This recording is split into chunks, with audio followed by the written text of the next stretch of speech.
Welcome to another episode of Married with Video Games. I'm your host, Matthew. I'm your host, Christina. And I made my wife play Nobody Saves the World.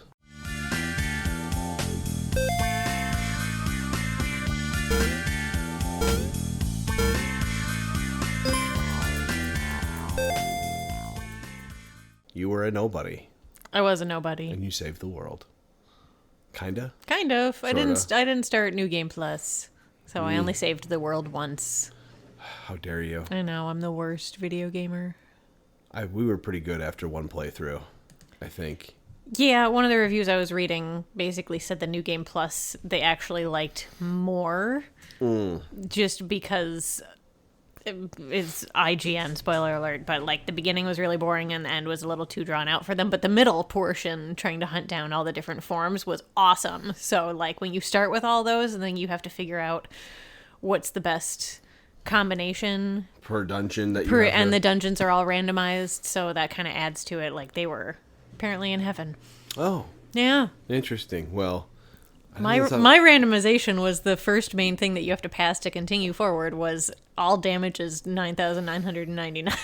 And you can't restore mana and something else. And something else was really hard. It's just like, oh, that just sounds awful. Yes. Sorry, we jumped right into this. Yeah. Well, you wake up in a cabin as a nobody. No, literally, you have no memory of who you are and look like a fleshy white blob of a human-shaped thing. You eventually find a wand that allows you to change into various shapes and are tasked with stopping a calamity from engulfing the world. Will you, a nobody, be able to save the world? We already answered that. Yes, you did. Once, yes. One time. Yes, the Calamity, which just made me think of Calamity Ganon and Breath of the Wild and Tears of the Kingdom. And Salamandros. Salamandros, yes. You don't get to be a salamander in this game, sorry. You do get to be a slug. A slug and a rat. And a turtle. Ratmandros. Ratmandros. You and your names. Nobody Saves the World released on January 18th, 2022 for all systems. We played on the PS5. Yeah, it was part of the PlayStation Plus in January, I believe. January or even this month. No, it was last month. Yeah, it took a while because you were playing Jedi. And you were getting there. But we have another podcast coming right up after this. I know. AKA Jedi Survivor. So this one will come out first. Jedi we might push to next week. But Jedi I might wait 2 weeks just because you're going to take your sweet time playing Final Fantasy. Yeah, we got to find an interim game. For sure. Something for me, yes that for you sure. Can play and get another podcast out because Final Fantasy is at least a month. At least. I'm thinking at least 6 weeks. Bare minimum. Bare minimum. I'm going to be taking my time. There's no rushing me through this one, unfortunately. No, I know. I'm well aware of how this is going to go. So excited, though. I know. Maybe we'll get No Rest for the Wicked and you can play that. Oh, gosh. Anyway, this is anyone who's played the game. I just put, rah! Randy's thoughts here. Randy the Rad. Randy the Rad. Who is very annoying for most of it and then ends up being incredibly redeemable. Very much so. Yeah. You are Randy the Rad, though. Thank you. Annoying the whole time and then redeemable. Thank you. I'm just kidding. That's how our marriage is. Redeemable. At the very end. Oh, no. I love you. I love you, too. Let's do some reviews. All right, so I went to IGN for both the positive and the negative. This was fun. Okay. I did fun things with this. IGN positive. No matter which form you're in, combat starts out simple to a fault, but eventually becomes interesting thanks to the expansive customization options that grow with every new form you unlock and upgrade. Take, for example, the basic melee class Knight. When you first get him, all he has is a single sword slash. So all combat for him is basically just running up to enemies and holding the A button until everything dies. But level him up to the next rank and you'll unlock his Stomp, which gives an AoE attack. Level him up again and you'll get the ability to block and counterattack. On its own, that isn't a very impressive list of abilities, and if your only character was the Knight, things would get very boring very quickly. What's unique about Nobody Saves the World is that you can take those unlockable abilities and mix and match them to any other character. So you could equip the knight with the horse's gallop ability to make him run super fast and crash through enemies, or you could put the knight shield block on the ranger to give her a way to defend against enemies that get close. Every form has their own stats, movement speed, and signature attack that can't be changed and gives them an identity, but everything else is completely mutable. Yeah. Yeah. That's the really, really cool thing about this game. And there's so many forms to unlock. There's lots of forms you can purchase other like attack, passive abilities and stuff as well. So it's actually, that's a pretty good description of why the game was so good. Yes. I would agree with that. And also, we talk a lot about how much we love Jake Baldino, but we never pull quotes from Game Ranks, and I feel like that we're doing them a disservice for that. That's fair. I always just type in, like, reviews, and it's always like IGN or GameSpot that comes up first. No offense to IGN or GameSpot, No. mind you. They have good writing reviews. Now I'm going to go look up Game Ranks. Nobody Saves the World. Game Ranks. Nobody Saves It might just take you to his YouTube video. I'm fairly... Nobody Saves the World review.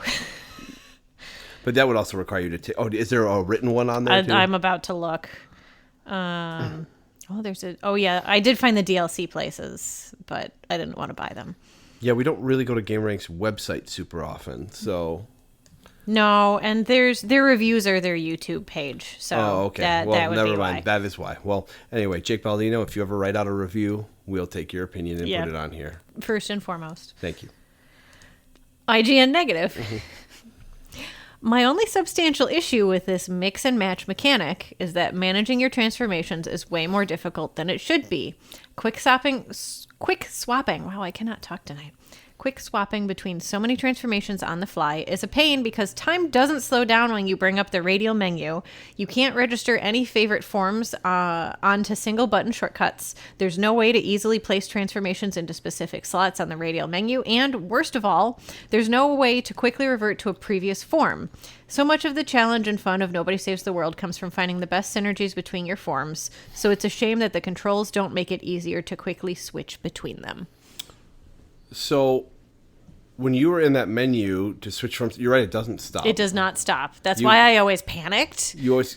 And usually ended up pausing and toggling over to the big tree of all your different forms to select whatever I It would have been wanted. nice if they had added a quick... Yes. Like, if you have 3 forms you like the most, to just dedicate quick swap to them. Yeah, because it gives you 8 to choose from if you do the quick swapping thing, and it's basically like your 8 most recently used. That wheel should have let you pick which ones you want the Customize most. it, yeah. But I think there should have been, like on the D-pad, a quick swap between...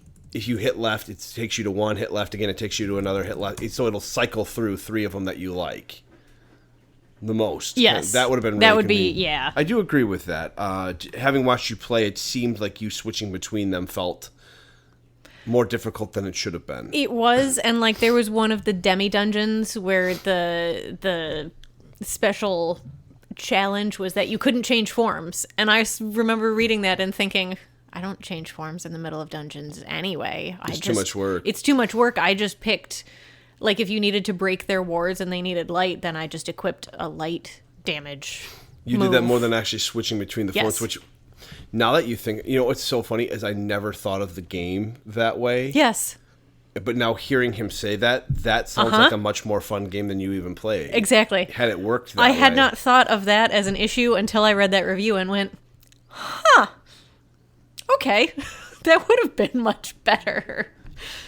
That would have been really cool because then you'd be like, okay, I need the slug for this instance to slow enemies, and then I could swap to this Quickly guy. swap to the knight to do your blunt damage or your sharp damage, and then go over to the ranger for the distant damage. And then you like summon a bunch of guys with a necromancer, but then switch over to somebody else to do something. The look on your face is like recalculating your entire thoughts on this game just like 7 minutes into us recording this podcast. That makes so much more sense. That feels like, it honestly feels like they weren't intending for people to do that. Probably. That you were supposed to pick a form and kind of go through versus swapping between them a bunch. Wow. But now that you think about it, the game should have been that way. Yes. Yep. Okay, well, my description of this game is going to be less cool now. Podcast over. Yeah. It's a top-down game like Zelda, but you have a magic wand to change your forms. We already kind of talked about that. There's different elements, light, dark, sharp and blunt. Sharp, blunt. There's light. There's fear. Oh, I'm sorry. The ones that break the wards are the four of them, right? It's sharp, blunt, light, dark. I can't think of anybody else that had anything. You have a fire damage. Fire damage. Water or ice damage, I think. There wasn't ice damage. You could slow enemies with the slug trail. You had acid? No, dark build up into damage. Poison. Yeah, it's poison. Essentially. Yeah, so for the most part, that was... But the main... So enemies might have shields or wards on them, and you need to use a specific type of attack or element to break them before you start doing damage, yeah. You could have damage over time attacks, like poison or fire. Then there was things that would slow guys. You had things that would fear them, like she said, to make guys run away from you. And then you could level up your abilities. It usually didn't make them stronger. It usually made them cost less of a mana ability, or it made your cooldown quicker, or the fact of the damage over time would last longer, stuff like that. And then you got passives that also boosted your characters and how they work. Yep, you started with 2 passives. And you could level up at 40, you got your 4th passive. Yeah, level 30 was 3 passives, and then level 40 was 4 passives. There was a merchant that you would run into in I think level 20 was your second unlock passage. It didn't take that long to get that far, because in the middle section, like IGN said, not that I read it, but when you start to have to hunt down the forms is when it gets really, really fun. Yeah, because you're trying to unlock your things. You're finding the best area to unlock. You're leveling up your character. You have to reach a particular rank with each form. It's literally built out like a skill tree. So you start as a rat. Mm-hmm. And you could ultimate form as a dragon. That's from the egg. Which, with the egg, I thought was the stupidest form. But literally all you do with the egg is you find, 6 different nests around the world. And a giant dodo bird lands on you. Until you hatch into a dragon. Mm-hmm. But you need to get C ranks with a bunch of hard to unlock characters, and then S rank with the egg, which is you have to find all the egg spots to do so. Yes, so there's 17 different forms. And there's some paid ones? Yes, from nobody. I believe there's 3 of them. I think one of them comes with the DLC. Oh, and then there's 2 other ones that you can get. And 2 other ones that I think you can buy. Okay. So you get the rat and the egg, ranger, guard, horse, magician, slug, bodybuilder, turtle, zombie, mermaid, ghost, monk. Ghosty.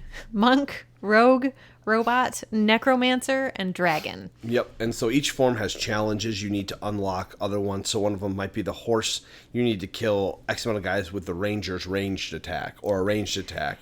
So it's not always a straight level up. You usually go through their abilities, and then you have to use a different class's abilities to help level them up. Yep, to get their first 2 abilities, it's just very easy, like hit 25 guys with your sword, and then that you get a level, and that unlocks your second move, and then it's like hit 5 baddies with 1 swing 5 times, but then once you're trying to get unlock the 4th move, then you have to mix and match, do blunt damage with the slug.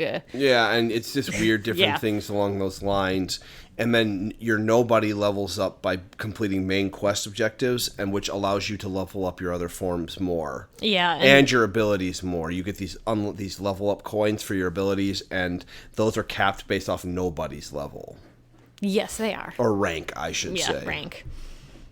So overall, the game actually was really interesting when you were collecting the forms, leveling up, and even figuring out how to do some of the dungeons, because you had a few of them where you tried different forms and it took you a while to beat them, and then other ones you just steamrolled through. So yeah, there were some forms that we just kind of went to as our default more than others. Again, it would have been nice to have the D-pad be a quick cut to those 3 or 4 favorite forms. The magician was a really good winner. He got until the necromancer came the around. necromancer was probably my favorite. The magician was really good too, but the necromancer you can use the familiars and then heal the Yes. familiars with the necromancer. Yes, because the magician, you summon tigers and bunnies as familiars that go and do damage for you, and then you attack people with cards, and then you also have confetti bombs. And then the necromancer, you can kill guys and then bring them back from the dead. And those are also your familiars. So then I just equipped the magician's move with the necromancer, and then there were a couple passives where they healed for, I leveled it up, I think it was 200% of the damage that you did, so they basically rarely died.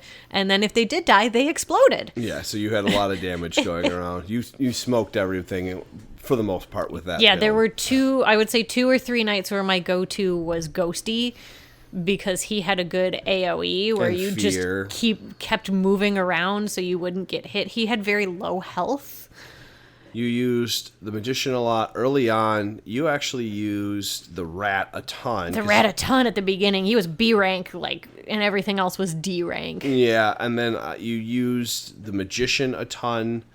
You used the bodybuilder a fair amount when you unlocked it, but then it kind of got dwarfed by other classes after a while.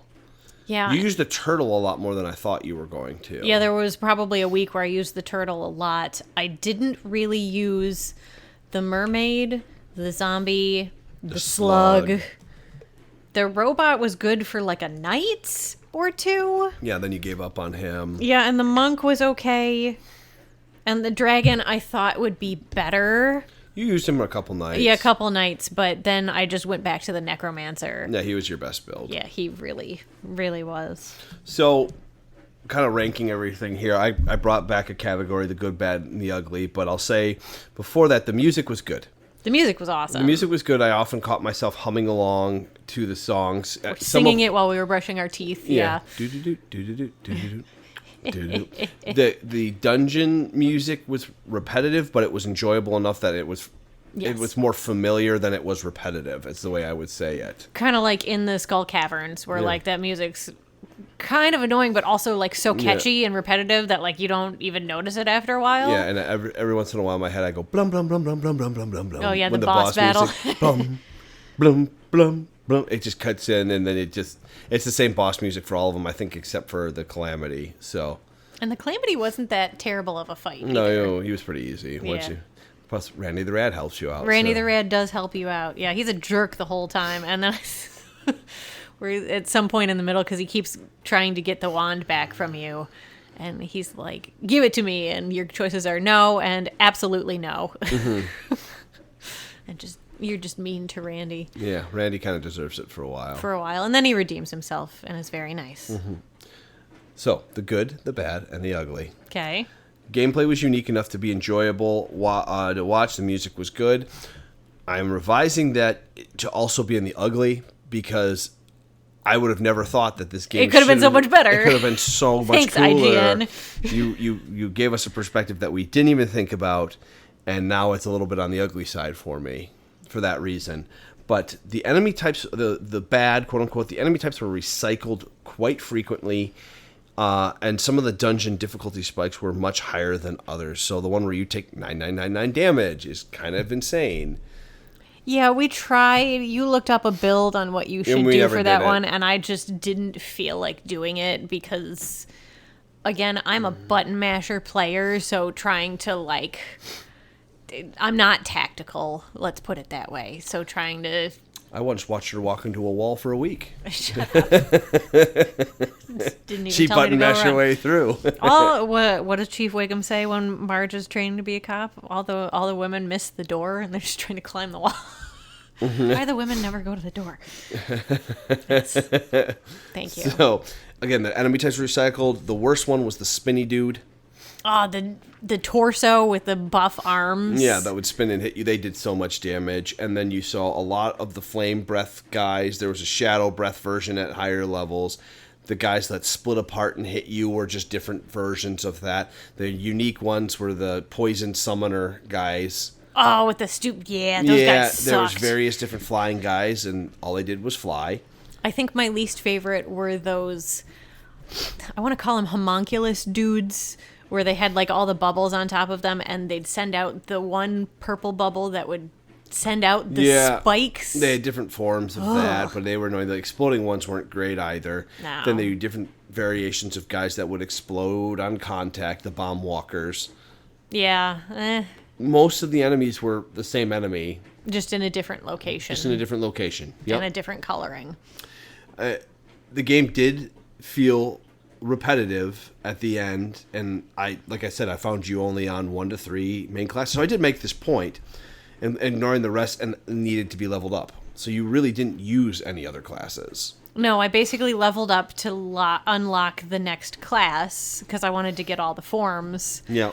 And then if I didn't have to go back to that class, i.e. the mermaid and the slug, I just didn't. And the zombie. Yeah, the zombie actually had some good attacks, too. You just didn't use it very much.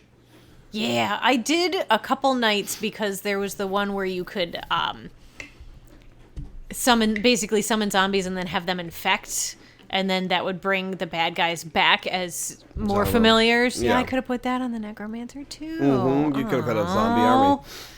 Zombies, bunnies, tigers. And demons. And demons. It would have been a wild time. Yeah. Overall, game was enjoyable. Yeah. It was just kind of repetitive. Yeah, and that's what IGN said was like the first 2 to 3 hours are very repetitive as you're trying to like level up so that you can beat that first main dungeon. Mm-hmm. And like you run into the random demi dungeons, but a lot of them at the beginning are like level 37. So you don't want to go into the dead dragon when you're level 12. So it was a little slow to start. And then like the middle 12 hours were good. And then the last 3 hours, once you get everything unlocked and you're trying to get all the gem shards to go to the mouth of hell was kind of like, okay. And then I kind of thought that the mouth of hell would be more of its own dungeon, and you just kind of walk up to the calamity and Randy's already there. Yeah, you only have like one room. Yeah, it's literally you walk in. I thought it would at least be like a little town with bad guys. There was 2 rooms, I think, to go through that were all like the legendary guys, the crown dudes. Yeah, and then once you got through that, it was fine. It was, Randy taking on the calamity. That was it. Rad Randy was talking it to death. He was. It's pretty good. Yeah. So, what's your score? Oh, I don't even have the thing open. Oh, I do. 8. Okay. Everyone can hear me typing. Yes. What was it going to be before IGN? It was going to be a 7. Okay. 6.5. Okay. That's what I would give this game.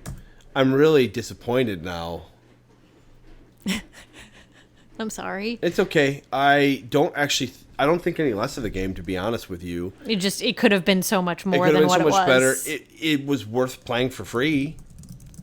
Yes, for sure. And if this, I don't know what the actual price is, but if this was like a $20 game, I'd say it's worth it. Yeah, if you can get it on a good sale. Good sale, yeah, $20. Anything more than that is kind of like, well, yeah, is there anything better out there? Yeah, I get if you like replayability, this game's got plenty of it. Yeah, especially if you want a randomized experience, which does sound cool. But again, you don't get to just swap between your forms on the fly. I would hope there's a mod on the PC to do that. I'm sure someone made that mod, for sure. Just so you could switch between your forms, your 6 favorites, or whatever you want, so you can have everything you need at your fingertips rather than doing what you were doing. Yeah. But it was a good game. It was worth the time. We have Jedi coming up, and then Final Fantasy releases this week. I'm going to start playing it on Saturday. I have ignored everything. Literally everything. Literally everything for this. I have a feeling you might cave on Friday. If it's a slow day at work, I could see you being like, you know what? I don't want to do it because the moment I get that the outage, moment you turn it on, and then you're gonna get called out. I know. I'm not doing it. I don't know, man. I'll just all I'm going to do is let the opening music play for 10 hours, and I'll be happy with that. And I'll just go, What did I give Final Fantasy? Oh, I exited out of this already. How dare ye? Yeah, so Final Fantasy is next on the docket. We had to make sure we finished Jedi. We never got to Spider-Man. Sorry, guys. We'll get there sometime. Spider will be a bargain bin playthrough. Sorry, did you buy it yet or no? Nope, okay, that's fine. It'll probably be a Black Friday deal this year. Hold on. How long ago was... that's the demo. I gave it an 8. Ouch. You're the worst. I gave it an 8. It's unacceptable. You need to give it 11. You need to Spinal Tap. It's one louder. It's one louder than I would have expected. Why don't you just make 10 louder? It goes to 11. We are at Gaming Marriage or gamingmarriage@gmail.com. If you have any games you'd like us to play, don't, because we have Final Fantasy coming up. But we would like your opinion because we can put them on the checklist of things. If you know a game that is short, 10 to 15 hours, but it's something that you can play in 1 or 2 hour bursts, and we take those. Those are really good podcast material and something that Christy can sit down and play, especially on my on-call nights. I don't like to play games because if I get called out, you have to leave basically immediately. I have basically a 2-hour window to get that job done. So yeah, that's fine. So short games, RPGs, Mario type things. Anything you want to give us. If you've listened to this podcast, you know what's all up in my business, and Kelsey is blowing up my Snapchat. All right, so we're gonna let y'all go, and you'll hear from us in a week or so. We'll be recording Jedi tomorrow, but might be a week. It'll be 2 weeks. All right. I'm gonna spread this out because Final Fantasy is gonna take a while. All right, everybody, have a good one. Bye.